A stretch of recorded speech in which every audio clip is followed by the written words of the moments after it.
Hear that? Garlic hitting hot oil. Soy and vinegar steaming up like a savory thundercloud. Peppercorns popping in the back row. That is the sound of adobo. Bold, tangy, and ridiculously easy. I'm giving you the no-stress, all-flavor version you'll crave on repeat. Here's what I'm using. 2 pounds chicken thighs, bone-in skin on, or pork belly if you're a crispy edge fan. 1 2-cup Filipino cane vinegar or white vinegar. 1 2-cup soy sauce. 1 cup water. 1 whole head of garlic, smashed. 2 bay leaves. 1 teaspoon whole black peppercorns. 1 tablespoon brown sugar, optional for a tiny gloss. 1 small onion, sliced, optional. Neutral oil for searing. Steamed white rice, non-negotiable. Quick note, adobo is a family recipe more than a rule book. Step 1.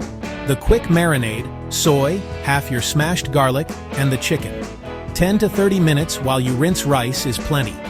If you're skipping marinade, no stress. You'll still get deep flavor.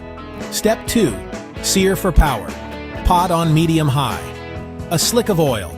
Shake off excess marinade, then lay the chicken skin side down. Give it 3 to 4 minutes to get golden. Flip, another minute. Pull it out. If you're using pork belly, same story. Brown those surfaces.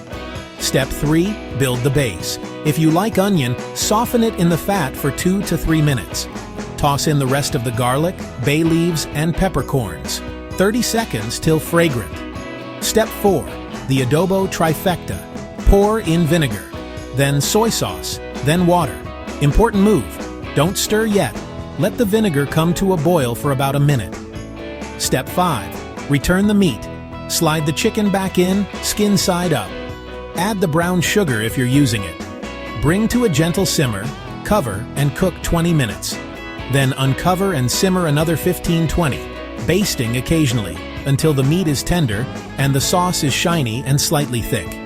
You're aiming for spoon coating, not syrup. If it's reducing too fast, splash more water. If it needs more oomph, a touch more soy or a pinch of sugar balances the acidity. Pro move. Like it richer? Finish with a quick 2-minute high heat blast to tighten the sauce. Then rest the pot off heat for 5. That rest is where the flavors settle and hug each other. Want it drier, adobong tuyo style? Let it go a little longer uncovered until the sauce clings intensely to the meat. Prefer adobo with a kiss of coconut. Swap half the water for coconut milk near the end and simmer gently. Taste and tune. You should get a salty, sour, warm garlic profile that makes rice disappear. Add cracked black pepper for a last-minute lift, or a dash of chili if you're spicy. Serve time. Mound hot rice. Spoon over chicken and that glossy sauce. A jammy boiled egg on the side. Yes, chopped scallions if you want a green sparkle. Vinegar dip with a slice of chili for extra bite. Very good move. Leftovers rule, shred the meat and pan-fry it into crispy adobo flakes for breakfast. Eggs on top. You're welcome. 2 tiny truths. Adobo is better the next day. There's no single right adobo. If it tastes like comfort to you, you nailed it. All right, garlic, sizzled, sauce, balanced, rice, ready. Make this once and it's in your forever rotation. Now go let your kitchen smell like victory.